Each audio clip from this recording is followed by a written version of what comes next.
Akashvani presents Morning News.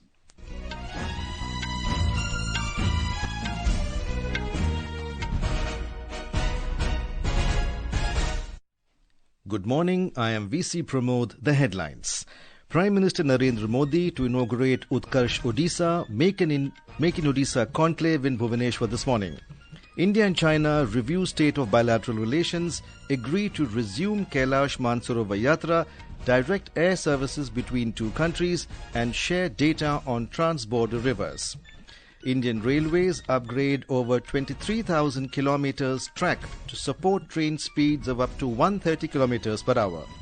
38th National Games to kick off at Maharana Pratap Stadium in Dehradun today. And in cricket, India to take on England in the third T20 International at Rajkot this evening.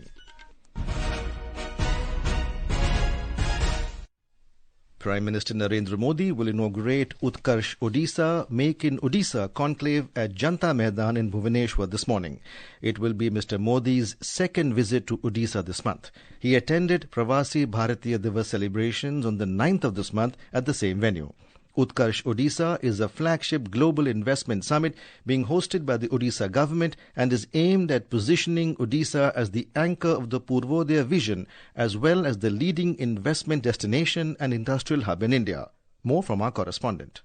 Odisha hopes to attract investment exceeding 5 lakh crore rupees with job creation projected to increase also by 3.5 lakh after the 2-day-long Utkarsh Odisha Make-in-Odisha Conclave that is going to begin at Bhubaneswar this morning. In the past 3 editions of the Make-in-Odisha Conclave, Odisha never had the Prime Minister in attendance and it makes the upcoming conclave significantly noteworthy. Prime Minister Narendra Modi, who will spend about 90 minutes in the conclave, is also scheduled to inaugurate the Make-in-Odisha exhibition that highlights achievements of the state in developing a vibrant industrial ecosystem. Odisha has geared up for a major industrial revolution as it is set to take a giant leap at the 2-day mega business conclave. The conclave aims to create a strong industrial infrastructure and position Odisha among the top 5 economic states in the country by 2036. A large number of delegates, including diplomatic envoys, investors and industrialists, are expected to participate in the business conclave. Nearly 7,500 industry representatives have registered their names through the website of Utkarsh Odisha Make-in-Odisha 2025 event. More than 100 investment MOUs are likely to be signed at the event. Prakash Das, Akashvani News, Bhubaneswar. India and China have agreed on a slew of measures during the meeting of the Foreign Secretary Vice Minister mechanism to stabilize and rebuild bilateral ties.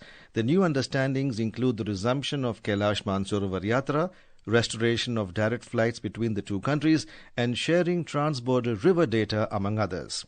Foreign Secretary Vikram Misri, who was on a 2-day visit to China, attended the meeting. The External Affairs Ministry said in a statement that the relevant mechanism will discuss the modalities for resuming the Kailash Mansarovar Yatra as per existing agreements. The two sides also agreed to hold an early meeting of the India-China expert-level mechanism to discuss resumption of provision of hydrological data and other cooperation pertaining to trans-border rivers. They also agreed to take appropriate measures to further promote and facilitate people-to-people exchanges, including media and think tank interactions. They agreed in principle to resume direct air services between the two countries. External Affairs Minister Dr. S. Jaishankar will deliver the keynote address at the inaugural session of the Raisina Middle East in Abu Dhabi today. The minister attended the 76th Republic Day celebrations hosted by the Indian Embassy in Abu Dhabi during his 3-day bilateral visit to the UAE. Speaking on the occasion, he emphasized the growing synergy between India and the UAE during the time when global order is undergoing significant transformation. The Comprehensive Economic Partnership Agreement has expanded trade and investment. Local currency trading agreements and fintech mechanisms have been a trendsetter. The BAPS Hindu Mandir has emerged as a beacon of pluralism, harmony and tolerance. We have more from our Dubai correspondent. Dr. S. Jaishankar highlighted the challenges of a shifting global order, calling it a time of both complexity and opportunity. He emphasized that true friendships are forged in such moments, and the India-UAE relationship is a shining example. Dr. Jaishankar assured the diaspora of India's commitment to enhancing their ease of living and thanked the UAE government for its support. With 4.5 million Indian tourists visiting the UAE annually, the bond between the two nations is stronger than ever. Vinod Kumar, Kashwani News from Dubai. Union Minister of Commerce and Industry Piyush Goyal began his official visit to Oman with a productive meeting with Qais bin Mohammed Al Yusuf, Oman's Minister of Commerce, Industry and Investment Promotion. The discussions focused on advancing negotiations for the Comprehensive Economic Partnership Agreement (CEPA), strengthening bilateral trade and investment ties, and identifying new avenues for collaboration. Mr. Goyal expressed optimism about the progress, stating that the talks would receive further momentum during the upcoming Joint Commission meeting JCM. Mr. Goyal is on a 2-day visit to Muscat for the 11th Joint Commission meeting with his Omani counterpart starting today. Prime Minister Narendra Modi spoke to US President Donald Trump over phone yesterday in his first conversation since the American president assumed his office in the White House. Mr. Modi congratulated President Trump on his historic second term. In a social media post, Mr. Modi said India and the US are committed to a mutually beneficial and trusted partnership. He said both the nations will work together for the welfare of the people and towards global peace, prosperity and security. The political battle has intensified in the national capital as the poll date is coming closer. Campaigning for the 70-member Delhi Assembly polls is in full swing. Senior BJP leader and Union Home Minister Amit Shah will hold a roadshow in the Badarpur and Kasturba Nagar constituency today. Aam Aadmi Party National Convener Arvind Kejriwal will hold public meetings in Gonda and Karawal Nagar this evening. Senior AAP leader and Chief Minister of Punjab, Bhagwant Mann, will also hold a roadshow and address public meetings in various parts of the national capital. Senior Congress leader Rahul Gandhi will address a rally at the Patparganj Assembly seat in the evening. The 70-member Delhi Assembly will go to polls on the 5th of next month. In view of this, Akashvani News brings you a special series. Today we will take a look at the Shakur Basti constituency.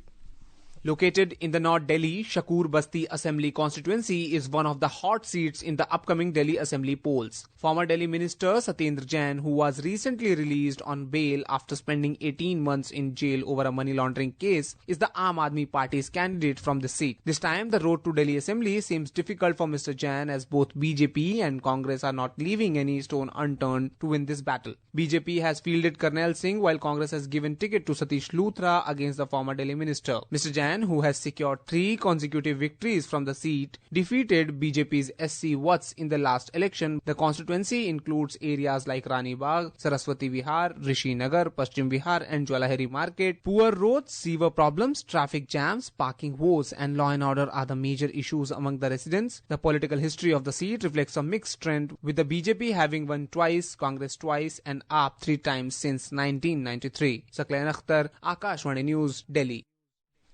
This is Akashvani giving you the news. For quick news updates round the clock, follow us on our X handle at @AIR News Alerts. And for details of these stories and more, log on to our website www.newsonair.gov.in and download the News on AIR app.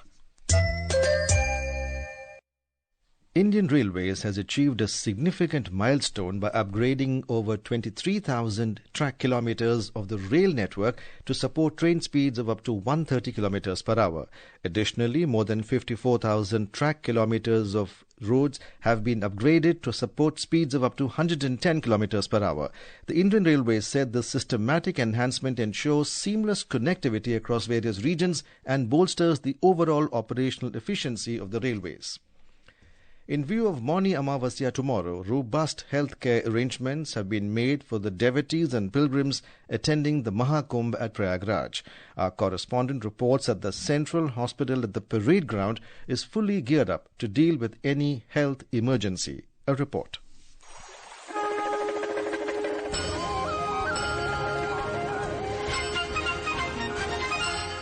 Prayagraj Mela Authority has set up a 100-bedded central hospital at parade ground of Mahakumbh Mela area to cater the healthcare needs of devotees. The authority has deployed healthcare professionals and set up emergency response team to address any health-related issues. Talking to Akashvani News, nodal officer of the central hospital, Dr. Gaurav Dubey said, in a view of Mauni Amavasya, the number of doctors and ambulances in the hospital has been increased. 27 तारीख से लेके 30 तारीख तक लगातार हम लोग 24 घंटे की ओपीडी करेंगे, जो अभी 12 घंटे की चलती है। साथ ही साथ हमारी इमरजेंसी सर्विसेज हैं, उसको भी हम 24 घंटे इसके साथ संचालित करेंगे।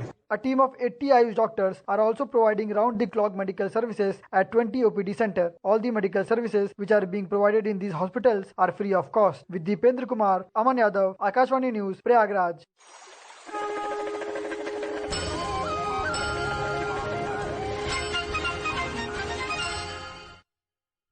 Now moving on to sports news, the 38th National Games will kick off at the Maharana Pratap Stadium in Dehradun, Uttarakhand today. Prime Minister Narendra Modi will inaugurate the Games, which will be attended by various guests, including Union Ministers, Indian Olympic Association and national players. Our correspondent reports that all preparations are in place for the inauguration of the opening ceremony. The National Games are proposed to be held in 11 cities of 8 districts of Uttarakhand till the 14th of next month. A total of 47 events of 35 games are to be organized during the event. Now news from the Men's Hockey India League.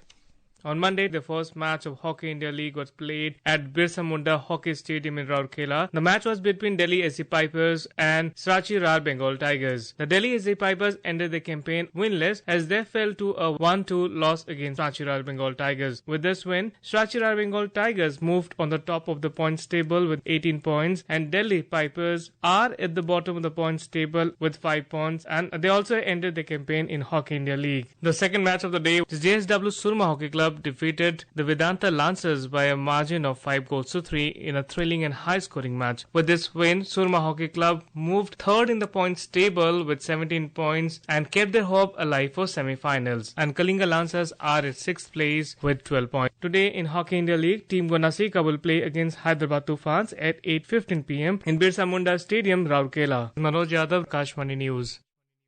In men's cricket, India will take on England in the third T20 International match at the Niranjan Shah Stadium in Rajkot, Gujarat today. The match will begin at 7 p.m. IST. The Surya Kumar Yadav-led Indian side are leading the 5-match series 2-0. In the series opener, the men in blue crushed England by 7 wickets at Kolkata. In the Under-19 Women's World Cup cricket, defending champions India will take on Scotland in their final match of the Super 6 stage at the Biomes Oval in Kuala Lumpur, Malaysia today. The match will begin at 12 p.m. IST. India Meteorological Department IMD has forecast cold wave conditions at isolated places in Himachal Pradesh, Punjab and Haryana today. The weather agency has also predicted dense fog conditions over Uttar Pradesh, Uttarakhand, Punjab, Haryana, Chandigarh, Delhi, Odisha, Bihar and Gangetic West Bengal in the night and morning hours during the next 2 to 3 days. According to IMD, no significant changes is expected in minimum temperatures over most parts of the country during the next 24 hours. And now, for a look at today's newspapers, it's over to Subhadra Ramachandran. Thank you, Pramod. Uttarakhand adopts Uniform Civil Code, launches portal, headlines The Hindu. Uttarakhand UCC protects women in live-in ties, headlines The Tribune. The papers add that Chief Minister Pushkar Singh Dhami officially rolled out the Uniform Civil Code for all residents of the state. Thaw in India, China chill, direct flights, Mansarovar Yatra and easing of visas, headlines The Indian Express. India-China will resume pilgrimage, direct flights, headlines The Hindustan Times. Pioneer headlines with a regret, Kejriwal guarantees Delhi. The paper adds that admitting his government could not fulfill 3 guarantees that he had promised in 2020. And finally, the Indian Express has a story on its front page. Tamil Nadu meets Jharkhand meets Tripura in PM's Vadnagar school. The paper adds that Rohit, Atul and Suvardhana are among a batch of 20 students recently spent a week at Prerna, where they were a part of an experimental program under the centre's national education policy, where they stay on the campus and learn to live with others from different cultures and sample different cuisines. And with that, it's back to you, Pramod. Thank you, Subhadra. And now, before we end the bulletin, the headlines once again. Prime Minister Narendra Modi to inaugurate Utkarsh Odisha Make-in-Odisha Conclave in Bhubaneswar this morning. India and China review state of bilateral relations, agree to resume Kailash Mansarovar Yatra, direct air services between two countries, and share data on trans-border rivers. Indian Railways upgrade over 23,000 kilometers track to support train speeds of up to 130 kilometers per hour. 38th National Games to kick off at the Maharana Pratap Stadium in Dehradun today. And in cricket, India to take on England in the third T20 International at Rajkot this evening. And with that, we end the morning news. Have a nice day.